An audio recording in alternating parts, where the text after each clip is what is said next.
Smart investing का मतलब सिर्फ एक आईपीओ या स्टॉक पर डिपेंड करना नहीं होता, बल्कि अपने पोर्टफोलियो को प्रॉपर्ली डाइवर्सिफाई करना होता है।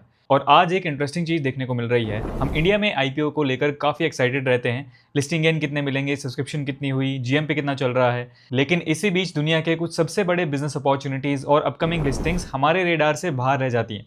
फॉर एग्जाम्पल, दुनिया भर में स्पेस एक्स के पोटेंशियल आईपीओ को लेकर सालों से एक्साइटमेंट बनी हुई है, क्योंकि लोग समझते हैं कि space technology, satellite infrastructure and commercial space economy आने वाले सालों में बहुत बड़े सेक्टर बन सकते हैं। लेकिन अगर हम सिर्फ इंडियन लिस्टेड अपॉर्चुनिटीज तक ही लिमिटेड रहेंगे तो नेचुरली ऐसे ग्लोबल थीम्स में पार्टिसिपेट करना मुश्किल हो जाता है। और बात सिर्फ स्पेस टेक्नोलॉजी की नहीं है। आज artificial intelligence, advance semiconductors, cloud infrastructure, cyber security और ग्लोबल डिजिटल प्लेटफॉर्म जैसे सेक्टर्स दुनिया की इकोनॉमी को शेप कर रहे हैं। लेकिन इनमें से कई थीम्स का meaningful listed exposure Indian markets में अवेलेबल ही नहीं है।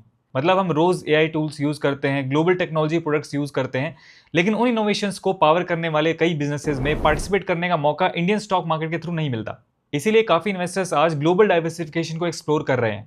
ये इंडिया वर्सेस यूएस की बात नहीं है। इंडिया डेफिनेटली एक strong long term growth story है, लेकिन अपॉर्चुनिटीज जहां मिले उन्हें देखना भी उतना ही इंपॉर्टेंट है। और एक और चीज मुझे पर्सनली इंपॉर्टेंट लगती है, हमारी सैलरी इंडिया से आती है, हमारा बिजनेस या प्रोफेशन इंडिया की इकोनॉमी से लिंक्ड होता है, हमारा रियल एस्टेट एक्सपोजर भी अक्सर इंडिया में ही होता है, और कई लोगों का पूरा इक्विटी पोर्टफोलियो भी इंडिया में ही इन्वेस्टेड होता है। मतलब फाइनेंशियल लाइफ का ऑलमोस्ट हर एक हिस्सा एक ही इकोनॉमी से कनेक्टेड होता है। इसलिए कुछ इन्वेस्टर्स पोर्टफोलियो का एक पोर्शन ग्लोबल मार्केट्स में एलोकेट करके डाइवर्सिफिकेशन क्रिएट करने की कोशिश करते हैं।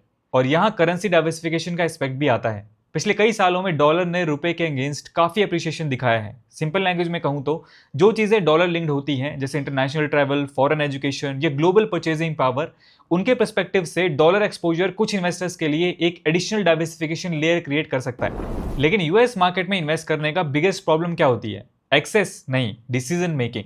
क्योंकि यूएस मार्केट में हजारों स्टॉक्स और ईटीएफ्स लिस्टेड हैं। असली कंफ्यूजन ये होती है कि इनमें से एक्चुअली इन्वेस्ट कहां करें, किस टाइम होराइजन के लिए करें और कौन सी अपॉर्चुनिटी जेन्युइनली रिसर्च बैक्ड है।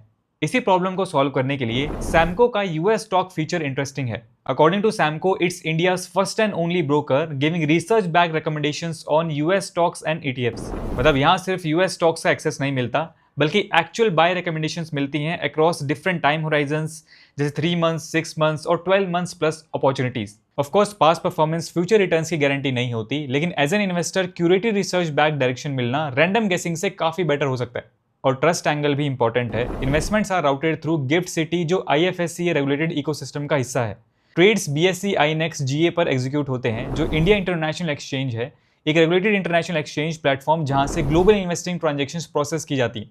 और होल्डिंग्स व्यू ट्रेड के साथ मेंटेन होती हैं। एक एसईसी रजिस्टर्ड और FINRA member US broker, eligible for SIPC protection as applicable. यानी फोकस सिर्फ अपॉर्चुनिटीज पर नहीं, बल्कि रेगुलेटेड इंफ्रास्ट्रक्चर और इन्वेस्टर सेफ्टी पर भी है।